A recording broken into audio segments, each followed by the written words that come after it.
Buddy, welcome to the Power Trip After Party. And here we are live, brought to you by friends of Bud Light Seltzer. That's Zach Halverson down there. Meets us, Paul Lambert. My name is Chris Hockey, but none of that matters because Lisa Ann comes to us from her palatial mansion in New York City. Hi, Lisa Ann. Good morning, everybody. How are we? We're good, but can I just tell you, I love your hair like that.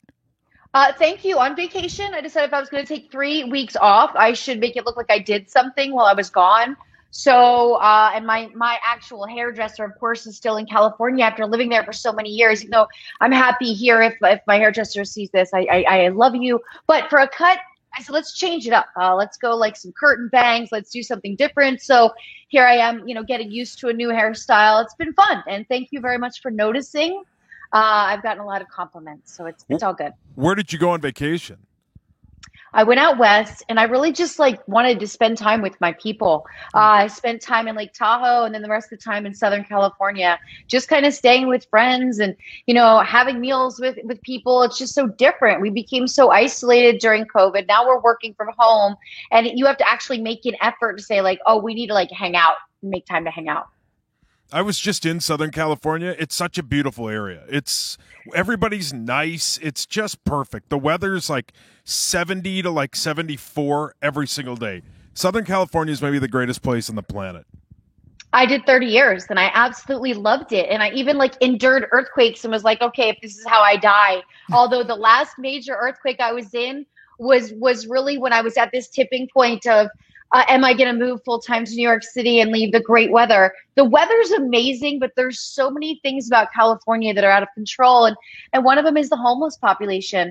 And when you drive down the freeways and you just see litter, garbage just stacked everywhere, it doesn't even look like we're in this country, right? And I'm like, this is Los Angeles. This is so sad.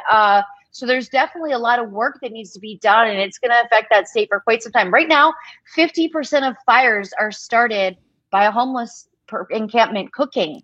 There was just a big one in the Pacific Palisades last week. So what can you do about that? That's a crisis. That was a reason I had to go.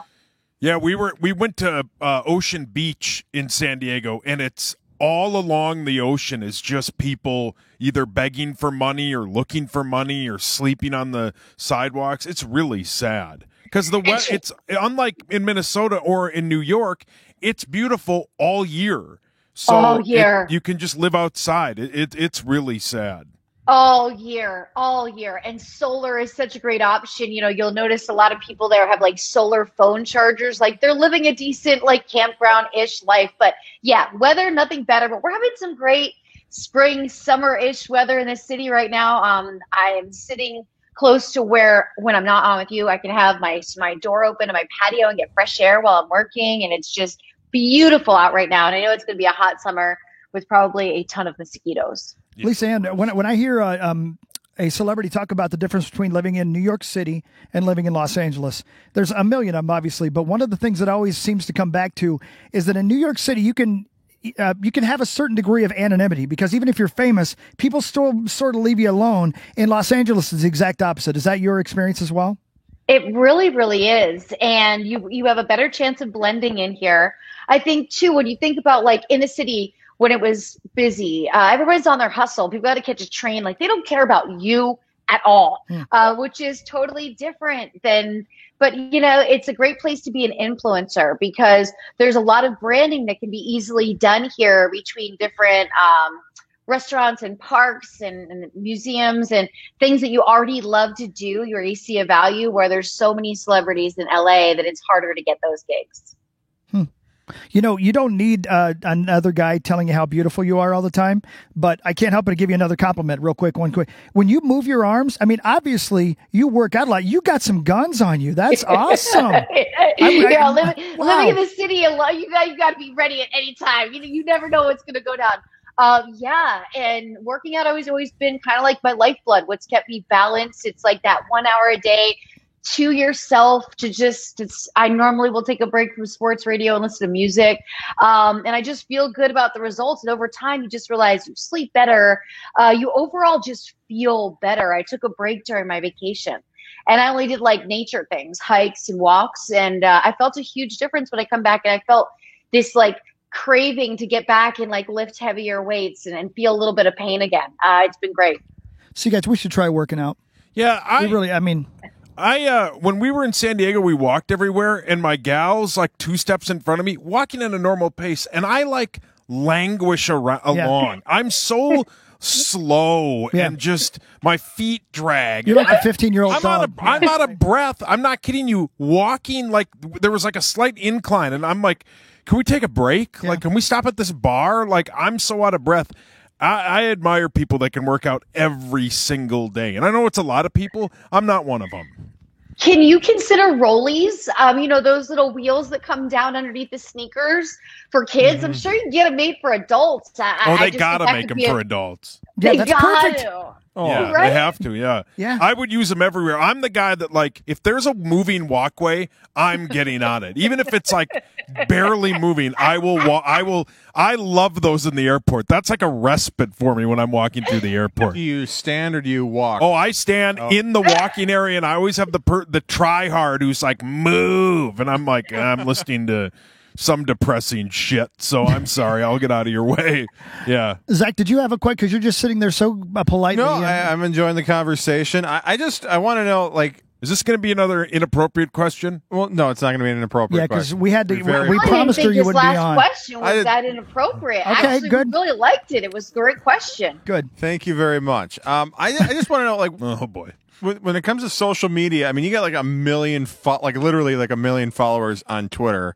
I'm sure there's a lot of cons to that, but what is it? Is it cool to have that? Is it cool to have that interaction, that those crazy numbers, that whenever you like tweet something that millions of people literally see it?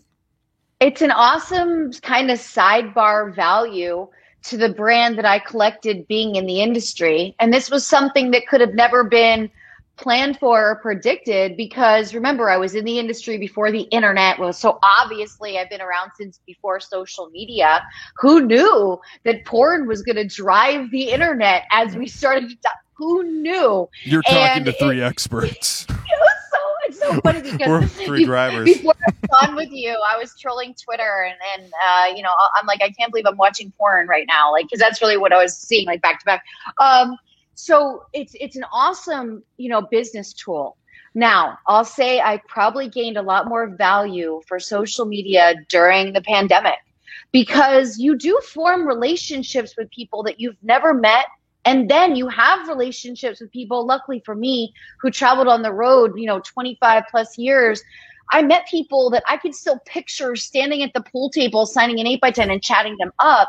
And then you remember their things. So during the pandemic, I realized this was my social life. This actually became something for me that was more than just a tool in business that I was pretty stoked that it happened, that I could leverage for income.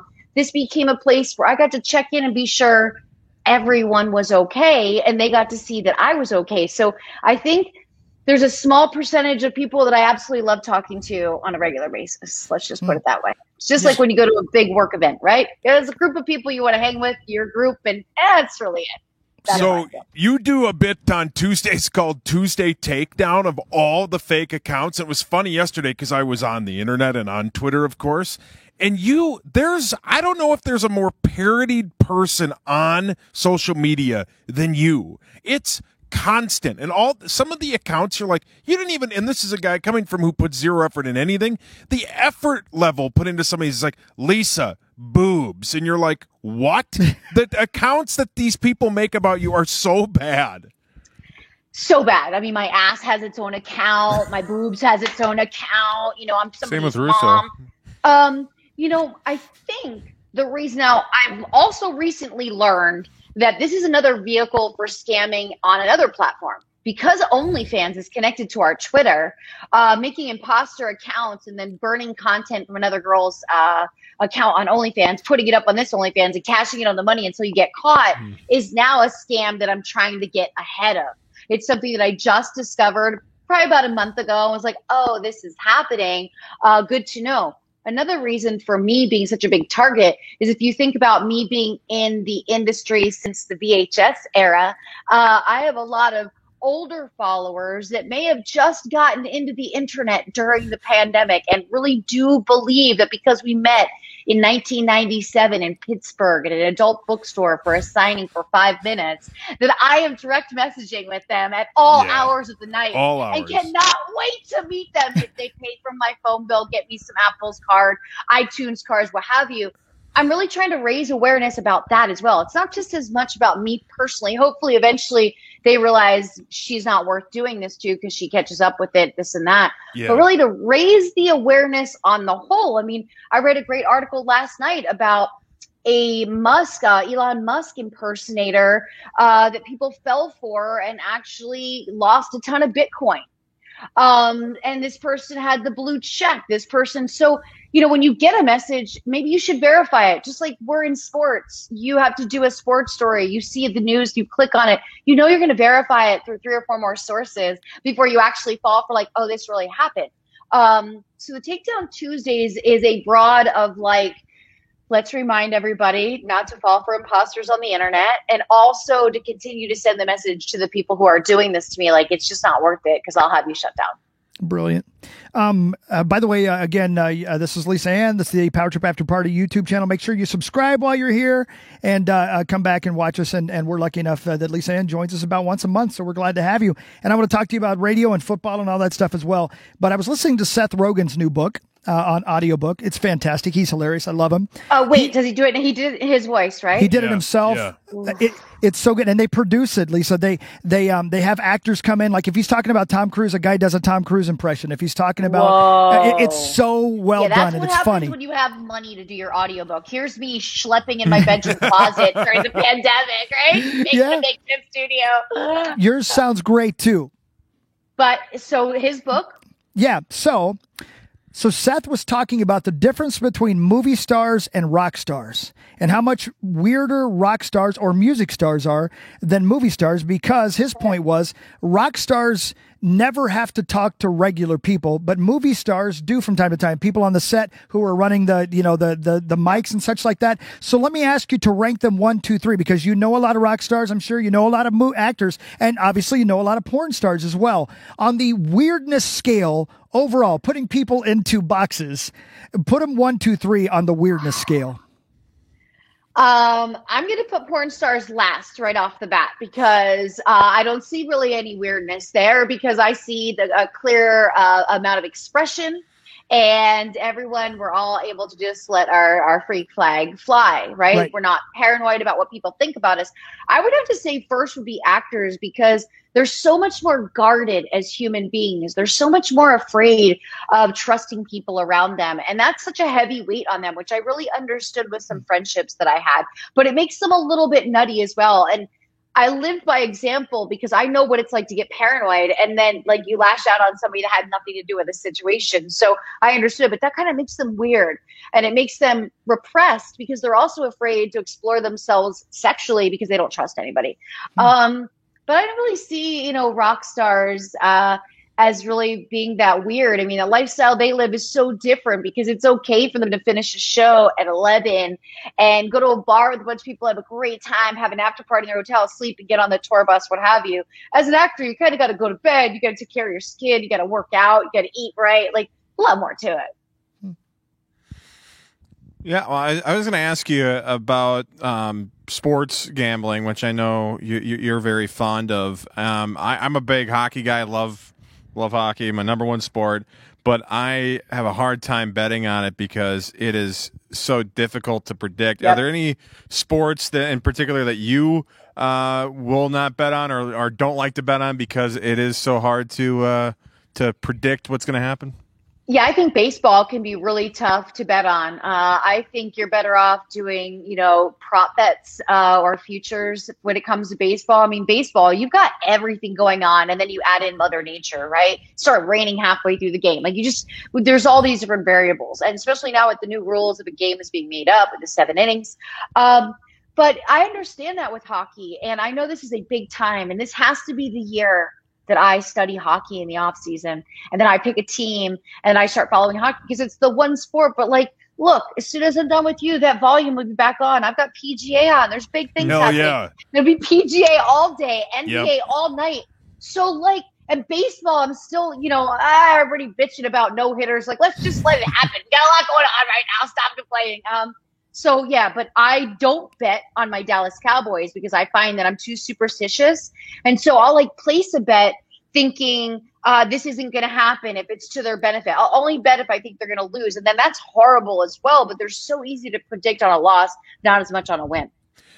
When it comes to betting on golf, are you somebody that'll look at the odds and go, okay, I like these guys because they're ranked higher? Or do you, like a lot of good golf bettors will look at like, hey, this guy won it last year. The odds of winning it again this year are tough. Like Colin Morikawa won it last year. He may not repeat because it's tough to repeat, or are there times where you look at these and you'll go, well, I just like this guy because I got a hunch he'll win? What are your strategies to betting golf? I really like to listen to random podcasts and different reporters that come on, especially like on the fantasy channel, on my channel on SiriusXM, because they will throw out stats that would take so long to dive into and then bring it all home to climate initially played first 10 years in, how many tournaments played so far this year, what the odds are if they're playing this many tournaments back to back. When I heard Zalatoris' name come up 3-5 tournaments ago, I was like, and then how close did he get? He finished in the top 3. And that was from a random reporter. So I think it's really finding those true golf historians that follow everything and getting that information. You can look at stats all you want, but they will just bring up one thing that you couldn't have got from a stat sheet that really brings it home and says, okay, yeah, I'm going for it. Yeah, or how a lot of it is too, like the number one stat, and this is always, well, what's their driving accuracy and how far do they hit it off the tee? Well, as we see, Bryson, outstanding, but his driver accuracy is like 140th on the tournament. So people who look at it and go, well, he hits it huge. Well, that doesn't mean it's accurate. And so that he's a name that always comes off the board because people just assume, well, he can bomb the golf ball. That puts him in a good position. But as we've seen early, it hasn't put him in a good position. It hasn't. You know what? Also, they're doing a disservice when it comes to the highlights, because they'll show you a highlight of Bryson with 345 yards off the tee, right? But then you want to watch him putt. You want to see how painful it kills me. I mean, it's a slow death. And what's the point of going for 345 if you're going to make it all up at the end of the game? It's like the guy that speeds around you and you end up at the same red light. What's the big deal? But you're right. But it's great because what Bryson does is he throws off the betting numbers, and he also throws a curveball to those who aren't as invested in following the real stats in the golf world. And so what he does is he allows us to have a better range of competition because it just drives the mindset to the expectations diverting away. Another reason why you got to really scrounge to find good PGA news. Betting golf is my favorite. And I know that I've taken over this, but like Dustin last week, he withdrew. He was like third on the list of guys, and it's just the best. I love betting golf. I watch every second of it. It's the absolute. I watch every second of it. I can't live without it. Either can I. It's the greatest backdrop when you're working and doing things. It's the most relaxing thing to watch. Yes. I love to see all the courses. I mean, you must love nature like I do. Just seeing the courses, I mean, it's a dream of mine to go to the Masters. I'm hoping to do that in the next couple of years. It just looks so incredible. Well, I know a guy if you need some help getting in there.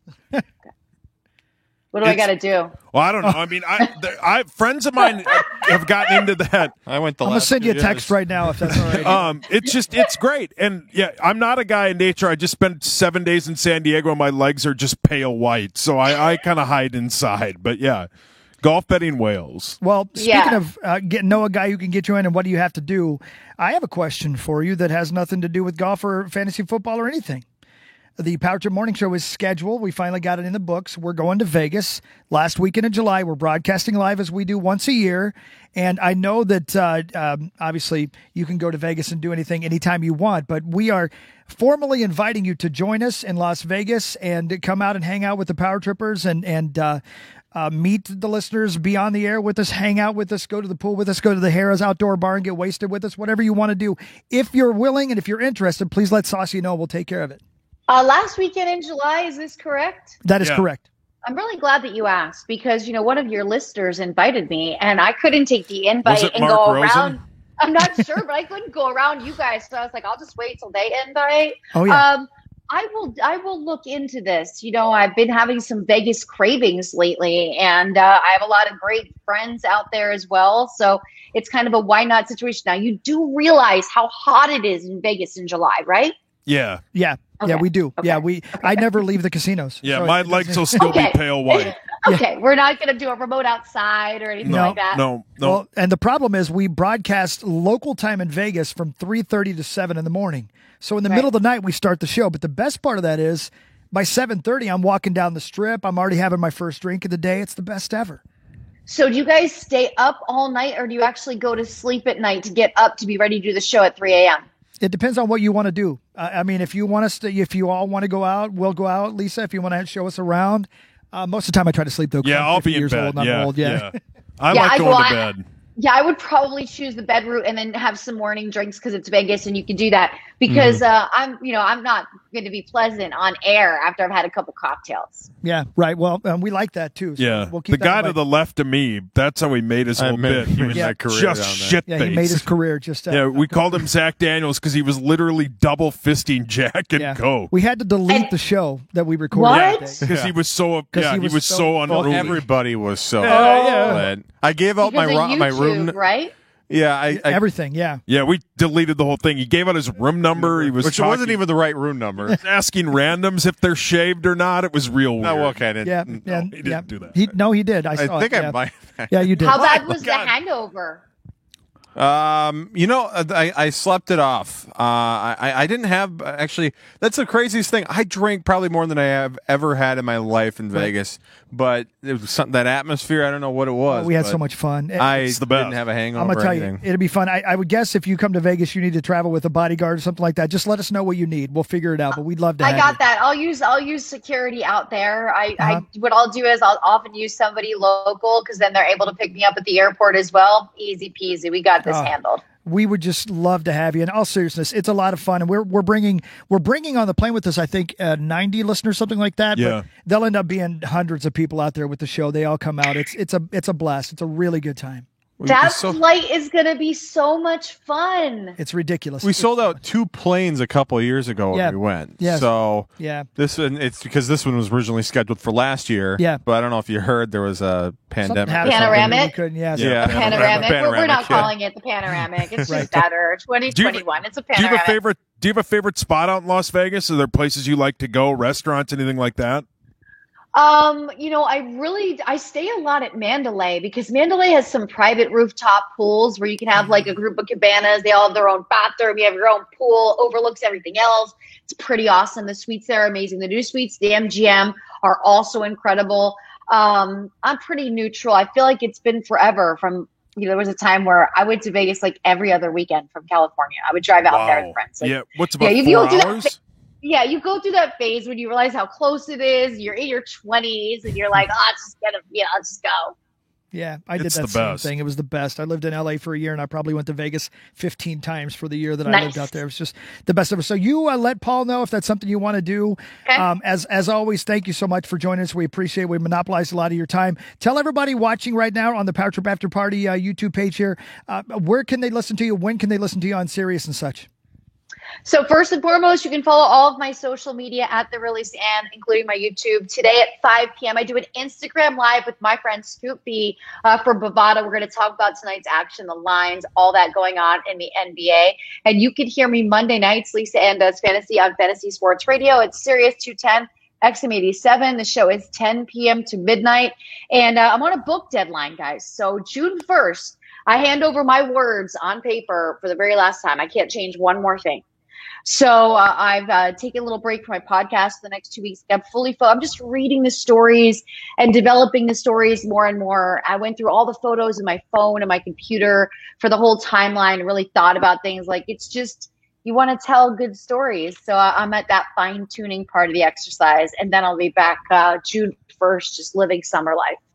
It's got to be hard to determine when a book is finished. That's the worst part. It is. And I read a great book to finish my first book, and it said, if you're waiting for it to be finished, you're never going to complete it. Huh. And I was like, okay, you got to eventually let it go. But as you're telling stories, more things develop, and you realize, is this something like, I'll reach out to friends and send a photo and go, hey, I did this event, and what would you want to know about this night? And that helps me a lot. I use a soundboard. What would you want to know? And I realize sometimes I miss the mark, because things that were normal to me, like spending time with Janine and Christy Canyon and Ginger Lynn all at the same place at a premiere, was normal to me. It's not normal to other people, and they want to hear how that all went down. So I want to hear how that all went down. What's the title? Do you have a title for the book? I do. My cover art is done, but I'm not telling anybody anything. Again, I'm a little more superstitious than people realize. Yeah. So I won't tell anybody anything, but book will be released December 15th this year, 2021. And I will have pre-copies available for my previous book buyers from my store in October. When's your book coming out? This December. Oh, December. Okay. Just in time for Christmas. Yeah, hell yeah. Just That's in what time I'm. for Yeah. Christmas. Yeah, and we'll be fully recovered from our trip to Vegas together by then. It'll be awesome. Totally recovered. I mean, I think one thing you guys got to prepare yourself for is the way I tan. I will go out there for 20 minutes, come in, and you'll be like, oh my gosh, this girl can tan. It's one of my greatest talents. It's just never really served that great of a purpose, really. You'll be shocked at how little all of us tan when we're out there. As a How we reference burst by into my flame. legs. Yeah, right. Yeah, the amount of people from Minnesota will be obvious at the pool in Vegas Yeah. because all of us look like Casper the Friendly Ghost. I can get us to be a sunscreen sponsor. We'll definitely need one for everybody if we're going to be at the pool. So we'll make sure there's sunscreen, okay? You got it. We'll tweet it. But whatever it takes to be an influencer, we'll get it done. Thank you. You're A+. Thank you so very much. much. Love you. Love you guys. Have a great day, everybody. Bye-bye. Bye. There she goes. The Lord.